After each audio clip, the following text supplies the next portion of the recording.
What's good with YouTube? Y'all already know Big Flocka with the convict's perspective, and I'm gonna smash, dash, slide on through with a little bit of energy. Please hit the like, subscribe, comment, do all those things to help support this channel, and hit that bell notification for future fire content. Now, before we go into this video, right, I talked to Rojo yesterday. We're gonna be recording on this Saturday, so expect to see content with me and Rojo pretty soon. Okay. Now, the title, thumbnails, you already know. Red on red in Pleasant Valley. This is in regards to when an attempt to remove Matel happened in Pleasant Valley, level 3 B yard. Okay. Now, to understand what was going on, we already know that Mateo had been pushing the agenda of the feds, right? And at first he had some support, but then there was those that fell off at the waist, pretty much leaving him on an island by himself, right? Now, the C's present on this yard were Turtle de Modesto, Chino from Oakland, who was at that time the regiment commander. Gangster from Visalia had already been pulled from court, and Chino had laid claim to that as the regiment commander of that facility. Colombo de Sacra, Shady de Goshen, Duck D de San Fran, Mike Washington, Mikeo de Sanjo, right? Now, at that time in Pleasant Valley, they all used to kick it right in front of the end of Building 2 and the beginning of Building 3. Okay. Now, the individual that was asked to remove Mateo was Mike Washington. So, as you already know, right, the details were all on high alert.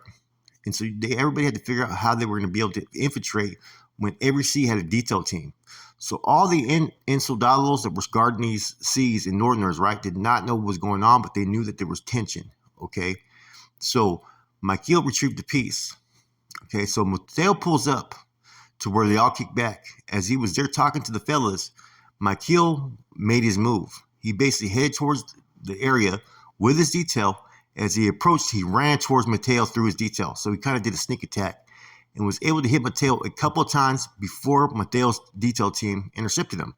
So basically, he was able to go in there, jab Mateo a couple of times, and then next thing you know, they came and snatched him up. Now, as things were about to pop off, they formed a security ring around Mateo and Duck, right? And then everything just fucking kicked off from there. Turtle from Modesto had Chino from Oakland on the basketball courts, basically fucking sacrificing him. Literally had his knees on Chino's arms and was plunging with both hands a piece, right, into Chino's chest. The original individual who attacked Mateo was Mikeo, was getting whooped on the other side of the handball course, basically getting stabbed and stomped by several soldados and Northerners, as well as Mikeo's loyalists, right? An soldado named Monster from Valle Aztec Sanjo. So pretty much the state's plan, right, to attack fucking Mateo, right, had pretty much backfired. One of Mikeo's loyalists, right, was an soldado named Monster de Valle Aztec from Sanjo. Pretty much, man, the state's plan backfired. Mikeo, Chino, and the loyalists were smashed on. But that yard went through a lot of changes soon after. There was drug use permitted at that time. Prior to the incident, homies were indulging in meth, heroin, and whatnot. The C's there that partook in this pretty much treated the people like how the inmate treats their people. Where they were just there, they were superior, they were just pushing their agendas, right? All this was basically permitted per Chuco de Sanjo, they say. Soldados were told any C's who hit the yard via feds are to be removed ASAP. So that's what was put out there right after this incident. Now, the state C's that were there, still there, were basically fucking Chino and Mikeo, right? And they didn't want the individuals or soldados to have pieces on the yard, right? So they allowed one piece per building, and they chose who was able to have it, who was permitted to hold, and who was able to be on the detail teams, as they did not know who they could trust anymore. As the homeboy described it to me, he said he thought the NF were supposed to be killers, right? But he said these self-appointed C's on the yard, not speaking on the rest, were watered down and not respected. Nobody wanted to strive anymore. And he's speaking about Chino from Oakland and Mikeo from San Jose. This one incident changed the morale of the yard, right? And those that were left in charge, like Mikeo and Chino, right, were acting scared on a level 3 fucking yard. They had appointed an individual named Boom from TC as the insecurity, right? But he was a straight renegade, just like a lot of them. pushing the state's agenda and pretty much having a degenerate type of behavior towards other insoldados and northerners. He was pretty much acting like he was a fucking seat and above and beyond everybody else. Like I said, the morale in this yard was totally down, right? And it wasn't until Gato from Lindsay got there that they had a little bit of inspiration, right? But for the most part, man, a lot of people felt a certain way about what happened. Even those individuals that partook and assisted, the detail teams of Donald and fucking Mateo, right? A lot of those just went to the hole, and then afterwards, the administration did not know where to send these individuals because pretty much the state was deeming them for getting involved. They were going to put them on Sea Yard, Salinas Valley, but a lot of them ended up in CMC East, believe it or not, which is a non-designated yard. See, in a couple weeks after this incident, as we already know, they hit Baby Joker. We'll go into that later on, right? But basically started to deem everybody that they felt was aligned with the feds. They started to put filters that they were no good. And they were landing in different locations, and some people, either administration locked people down or the ends there didn't know what to do. And it put everybody in an uncompromising situation. Like I said, CBiz is supposed to be CBiz, right? But nowadays, it's like everybody's affected and involved in it. It's not like it can be kept private, especially with the, recruitment frenzy they went upon. You have certain individuals that normally wouldn't have been recruited as even bros back in the days that are now familianos, that are basically abusing their authority because now they have a rank and status out there that demands a lot more attention if you were a bro or something, right? They have these security detail teams, which I think is fucking unnecessary. I think if you're upper echelon, then maybe you have at least one or two guys on you. Maybe at least one 24/7 that's strapped up or at least is big enough to thwart any type of attack. Just because you're in a leadership position doesn't mean that you don't have to engage, right? And I think that, that's going to pretty much dictate what you do on a day-to-day basis if you're out there on the yard. Some of these guys are walking around with fucking 8-man entourages, believe it or not, like they're fucking paparazzi stars and shit. It's crazy. Now, I've been processing a lot of things that have happened, a lot of the fucking communications and whatnot, stuff that was going on from 2009 to recent, right? And at first I was like, man, maybe Chico has a chance. I think maybe he gets up there and he clears the air, right? I don't think any of these guys are going to be fucking cleared, man. It'd be very surprising to me that they don't get fucking hit, whacked. They're going to be separated. But some are going to go to those yards. Some are going to have a lot to answer for. Because some of them were in tune with the feds and they had to switch over to the state and whatnot. But man, after hearing all the stuff that happened and how it happened, stuff about Conejo and other individuals, I have a hard time thinking now that they're really going to make it. I don't know. Some days I feel like some individuals are going to get a pass except for Conejo.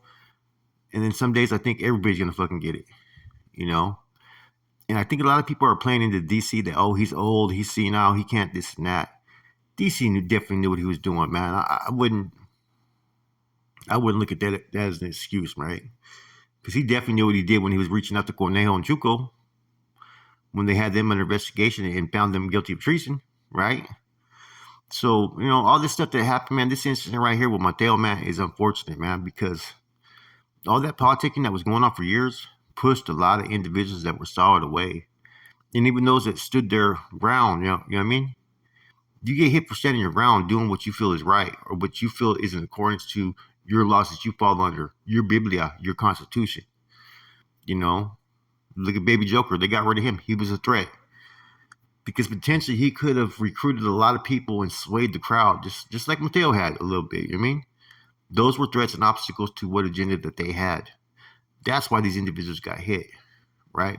Because they were basically interference in their goals and their agenda, and they wanted to safeguard their positions of power. That's what it all comes down to. And they had those that were willing to follow and basically be their minions. Sammy Luna was a big part of the disregard for the feds, straight up. And he did it in a way just like he did when he was actually a fucking new flower in high desert.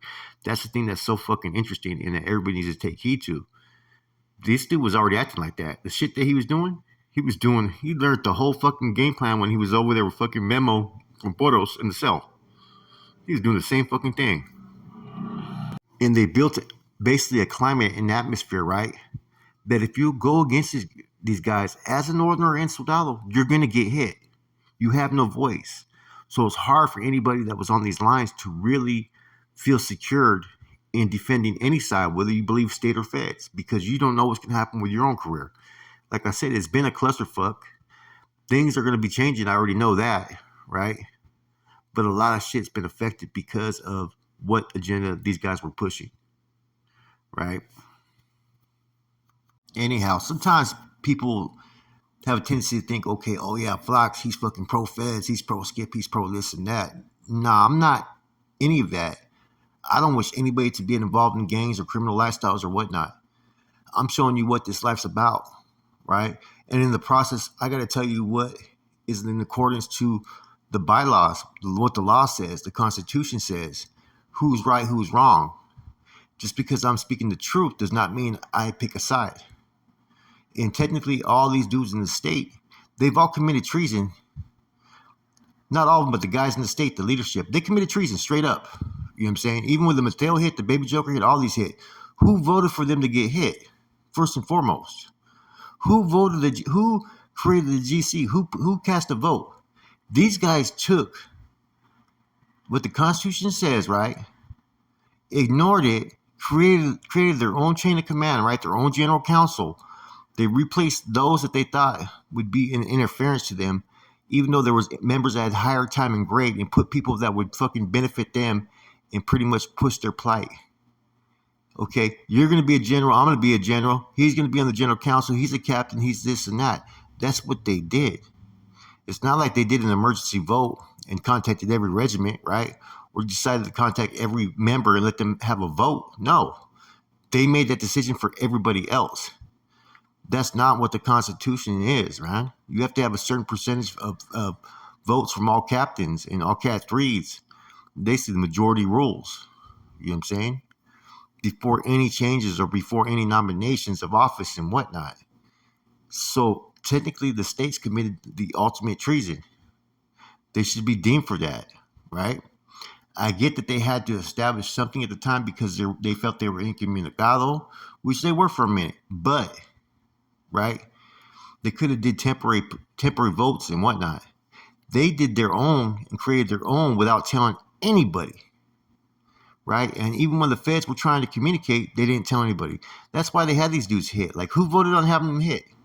Or was this just an order that was coming from fucking brass because the individual had one of those seats, so he sent it out there without it even going through a vote? See, it doesn't make any sense what the state has done. And even though I've heard some people say, okay, they're pro this, pro that. No, it's not that I'm against these dudes. It's what they did was wrong, right? The feds had already established everything in order for when they hit the feds. There was those that were left in power to do what they were supposed to do. They violated that, right? You can't sit there and ignore the Constitution to establish your own mesa, right? And then afterwards say, oh, this is what the Constitution says. No, it doesn't work that way. Nobody voted any of those dudes in the state at that time. They were there to hold positions that were in,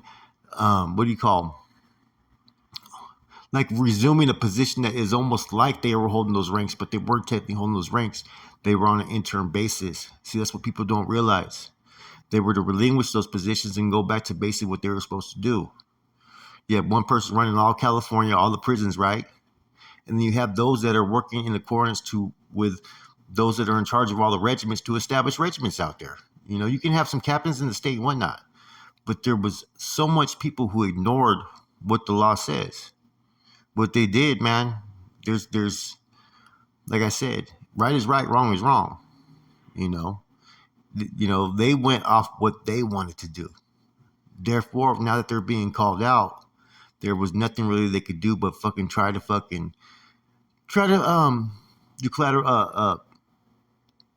do you call that? They try to prevent as much damage to their roles, right, as they could fucking permit themselves. And that's why they had their minions and those people that were willing to safeguard them. You know, that's why they did the recruiting frenzy for this type of moments, right? But now that they've been indicted, they pretty much have lost all this. So this whole incident, like I said, in Pleasant Valley is unfortunate with Baby Joker and with others as well, because they lost some good individuals based upon those movidas. Now, the only other time that the NF has ever had engaged battles like this, right, was basically the stuff that was going on during the Civil War period, during the Bobo versus Black Bob incidents that were happening in San Quentin and whatnot. You know, to where what yard you went to pretty much classified who you were loyal to. So you get certain individuals trying to sneak out to the other yards, trying to hit the other group, you know. And once again, who was brought into those issues and incidents back then? The Norteños were. They were brought in on Black Bob's side. Basically help them lead their way towards victory and reestablishing the organization at that time. You see, there was always incidents like this that had happened, right? But they were kept under wraps, or it didn't affect every Norteño.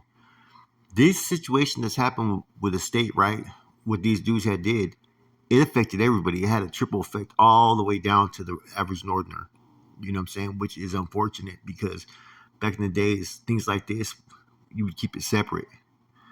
You know, the one thing that would be maintained intact would be the carnalismo for the brothers that were doing the right thing. There is no carnalismo in the state. There's a mistrust. You don't know if you're going to be the next person whacked because you went against a certain individual. Totally contrary to the feds. You know what I'm saying? Totally contrary. Anyways, this is an important date. 2019, Pleasant Valley.